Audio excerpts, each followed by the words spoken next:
नमस्ते, मैं हूँ तत्परा अहोरात्रा और आज हम जानेंगे सभी यंत्रों के राजा यानी कि श्री यंत्र के बारे में। हमारे धारुज शिवलिंग के ऊपर भी इसी यंत्र को बनाया गया है। श्री यंत्र को सकल वास्तु दोष निवारक माना जाता है और कहते हैं कि श्री यंत्र को समझने के लिए हमारे 120 वर्ष भी कम पड़ेंगे। श्री यंत्र को आज हमारे कितने ही साइंटिस्ट और ज्योमेट्रिकल एक्सपर्ट्स ने समझने और बनाने के लिए आज उनके लिए ये एक चैलेंज बनकर रह चुका है। हमारे तिरुपति वेंकटेश्वर स्वामी को भी श्री यंत्र के ऊपर ही प्रतिष्ठापित किया गया है। इसलिए यही प्रयास रहा है कि एक वीडियो के थ्रू जितना थोड़ा ज्ञान है वो आप तक पहुंचा पा सके। इसीलिए आगे देखिए।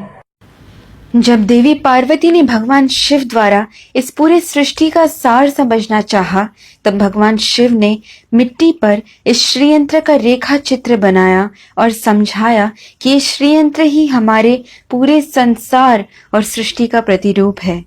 जिस जगह पर भगवान शिव ने श्रीयंत्र समझाया था, आज हम उस जगह को श्रीनगर के नाम से जानते हैं। अणु से लेकर शब्दों के मूल तक, फिर चाहे वो कृमि कीट हो, सर्प हो, वन हो और जंगल हो, पक्षियों, जानवर और मनुष्य तक के हर प्रकार के जीव जंतु को अपने में समाता है हमारा श्रीयंत्र। बिंदु का जन्म भगवान शिव के 4 त्रिकोण और देवी पार्वती के 5 त्रिकोणों के संग द्वारा हुआ था। इन 9 त्रिकोणों को जोड़ने से बने 43 त्रिकोण। ये 43 त्रिकोण हमारे शरीर के धातुओं को दर्शाते हैं। सबसे पहला त्रिकोण हर जीवी का कवच यानी कि जीवात्मा कहलाता है। फिर आते हैं अष्ट त्रिकोण जो अष्ट वसु को दर्शाते हैं यानी कि धरा, अनला, अनिला, आहा, प्रत्युषा, प्रभासा, सोमा और ध्रुवा। उसके बाहर के 2 चक्र 10 त्रिकोणों के मालाओं जैसे यंत्र को सजाते हैं। ये 10 त्रिकोण 10 अवतारों को और 10 महाविद्याओं को दर्शाते हैं। फिर आते हैं 14 त्रिकोण जो हमारे मानव के अंतर यानी 14 मनवंतरास को दर्शाते हैं। 72 महायुगों को मिलाकर बनता है एक मनवंतरा और 14 मनवंतरा मिलाकर बनता है ब्रह्म का एक दिन यानी कि एक कल्पा।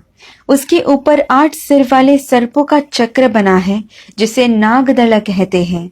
नागदलों के ऊपर 16 फूलों के पंखुड़ियों से बना हुआ एक चक्र है। फिर जो 3 परत है वो हमारे त्वचा के 3 परतों को यानी कि एक्टोडर्म, एंडोडर्म और मीजोडर्म को दर्शाते हैं। हर जीवी से लेकर ग्रहों तक, जिसे हम ओजोन लेयर के नाम से जानते हैं, ऐसे सभी के ऊपर 3 परत होते हैं। ऐसा ये श्रीयंत्र हमें समझाता है। ये ठीक हमारे मॉडर्न टेक्नोलॉजी जैसे 8 GB, 16 GB, 32 GB, 64 GB, 128 GB, 256 GB जैसे बढ़ते जाते हैं। फिर आता है सदनत्रयंच, 3 परत जो हमें स्थूल शरीरा, सूक्ष्म शरीरा और कारण शरीरा समझाते हैं। ये भूर्भुव स्वाहा को दर्शाते हैं। ये परतें 4 खुले द्वारों को बनाते हैं जो हमें समझाते हैं कि इस चक्र में एक बार आ गए तो वापस निकलना नामुमकिन है। हमें मिटाने वाले भगवान शिव को जन्म देने वाले ब्रह्म के पितामह विष्णु का जन्म हुआ इसी श्रीयंत्र से। अगर आप इसे समझ गए तो आपके लिए इसके षोडश मंत्र यानी कि 16 बीजाक्षरी मंत्र को समझने और याद करने के लिए और भी ज्यादा आसानी होगी। इसके मंत्र को सभी मंत्रों का राजा माना जाता है। तो आइए सुनते हैं और समझते हैं इसके षोडश मंत्र को।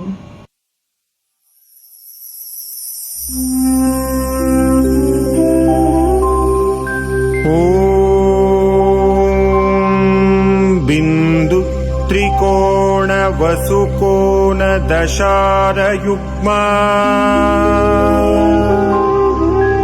मन्वस्त्र नागदल षोडश पत्रयुक्तम्